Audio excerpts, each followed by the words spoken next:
Hello, welcome to Out of the Hole. This channel is dedicated to all those suffering from chronic complex health conditions. My name is Rosie. I'm a registered nutritional therapist and I work with clients to help them solve their long-term health issues and regain their health and vitality, the energy crisis. And today's video is called Sleep When You Just Can't Get Enough.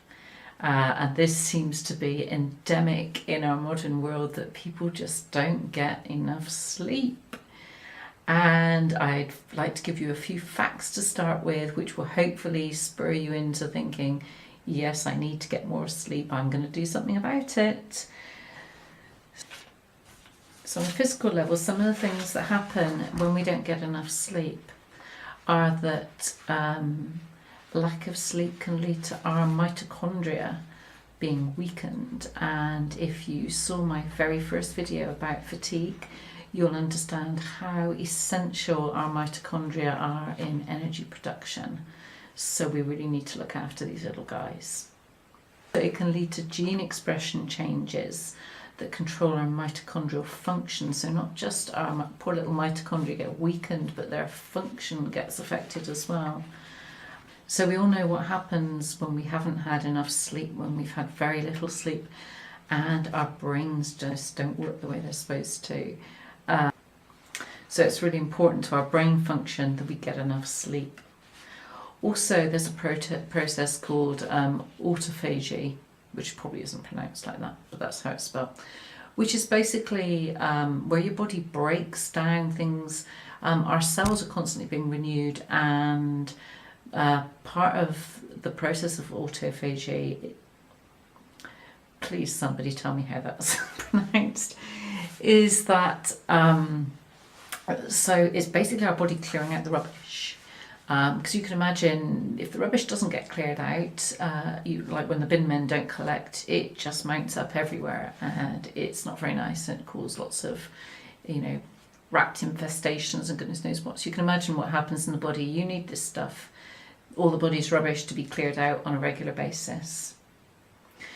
Additionally, hormones can be disrupted, so things like your thyroid hormone, cortisol, so your leptin and ghrelin, which are involved in your appetite. Blood sugar regulation is disrupted, meaning you're less able to regulate your blood sugar, which can over time, lead you to be more inclined to get diseases such as diabetes. Neurotransmitter imbalances, which are involved in things like anxiety and depression. Lack of sleep can hinder the clearance of toxins from our brain. So lots of reasons why we need our sleep. Okay, so why aren't you getting enough sleep? Is it just, hey, I burn the candle at both ends, my life's too busy? Okay, well, maybe you need to rethink that. Maybe you've got young children, you've got a lot of stress, you've got sickness. You need to prioritise your sleep. This is so important. I cannot stress how important it is to your healing. And you'll need to do whatever you can do to make sure you get enough sleep. So I want to talk briefly about the circadian rhythm. This is basically a 24-hour internal clock, and it governs physical, mental and behavioural changes. It's a master mechanism governed by cells in the hypothalamus area of the brain. So it influences our sleep-wake cycles, obviously, but it also influences hormone release, it influences digestion, our eating habits, even our body temperature. And this is so essential, and it's triggered by the rising and setting of the sun. If you think of our ancestors years ago, they would have risen, got up in the morning when it was light and gone to bed when it was dark, maybe sat by the fire for a little bit before they went to sleep, but they wouldn't have been carrying on our 24/7 lives like we do now.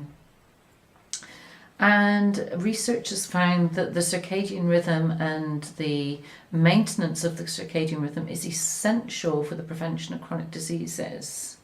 So one of the things the circadian rhythm does is it influences our melatonin production. And this is basically the hormone that makes us sleepy and tells us it's time to get some sleep. So we don't want this disrupted. Because our circadian rhythm is a 24/7 process, it's really important to establish a solid routine 24/7. A lot of people, Monday to Friday, they work, they get up and they go to bed at the same hours, but it all goes to pot at weekends, and that can completely disrupt our circadian rhythm. And if you've been having poor sleep, it's important to try and establish a really good routine. So I'm going to give you some tips for getting good sleep. Number one, because our circadian rhythm is linked to daylight and darkness, it's really important to sleep in a dark room. For those of us that live in cities, it may be hard to find darkness. Please do whatever you can do to make your room as dark as possible. Get the blackout blinds in. Also remove sources of light from your bedroom, whether these be illuminated clocks, whether they be your computer, whether it be any electronic gizmos or gadgets that you leave on at night. Switch them all off, get them out. You need as darker room as possible. Additionally, make sure your room is not too hot or too cold. Our body temperature is designed to drop at night. This is part of the circadian rhythm.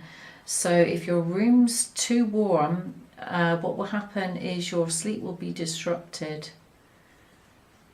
Next one is make your bedroom an oasis of calm. Make it somewhere beautiful and lovely that you want to retreat to. Establish a bedtime routine. Just as parents of young children find that this is really important to help their children get to sleep, whether it's giving them a bath, then getting their pyjamas on, cleaning their teeth, reading them a story, kissing them goodnight.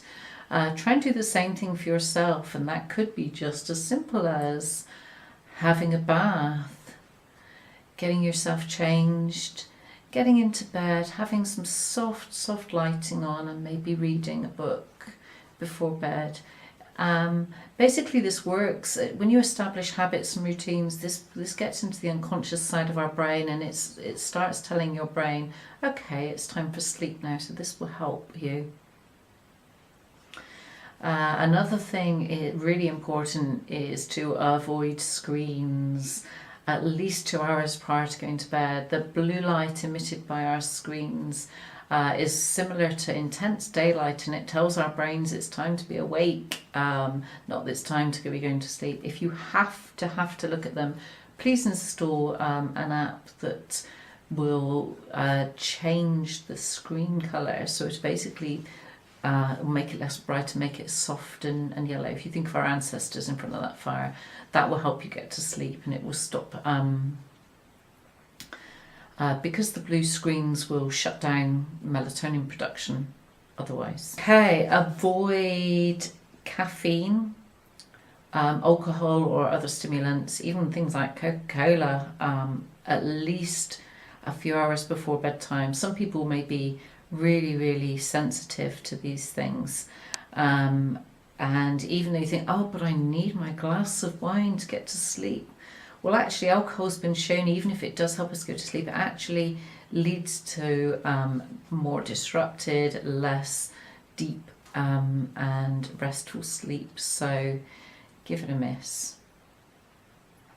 Similarly, avoid large meals before bedtime. Again, really you want to be eating your last meal around 6 or 7 p.m. if you're going to bed, say 10 or 11 p.m.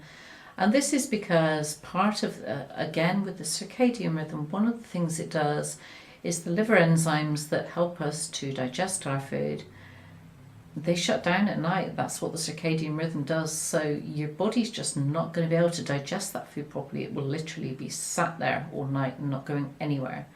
Also, your body will then have to use more energy to try and digest that food, which it should be just putting into all that breaking down there, that rubbish, and taking it out so you feel better. So exercise really helps, has been shown to help with sleep. A regular walk would do the trick. A swim, a cycle, exercise class. Obviously avoid really intense exercise in the evening, because that can get your endorphins and your adrenaline racing, which can make it hard to shut down. If you need to exercise in the evening, make it gentle. Do some yoga, some Pilates, or some stretching, just help to calm your body ready for bed. Also get outdoors every day. The circadian rhythm.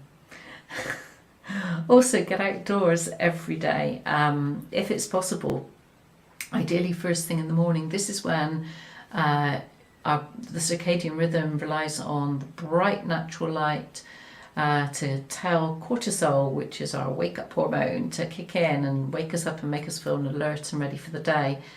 So you try and get outside if it's possible at some point during the day.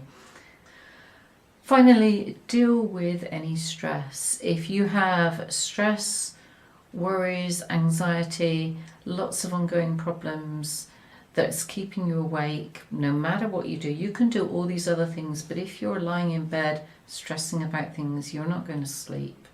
So do what you need to do to deal with that. Talk to someone, get counselling if you need to, write it down, do whatever you need to do, because otherwise the best sleep hygiene in the world is not going to help if you're lying there stressed out. Okay, so please put all these tips into practice. Let me know how you get on below. Let me know if you've got any of your own tips that have really helped you get to sleep. I'm really interested to hear. Please if you like this video, subscribe to my channel. If you're interested in working with me on a one-to-one basis to find solutions to your health problems, please click on the link below to my website where you can find more information. Thank you.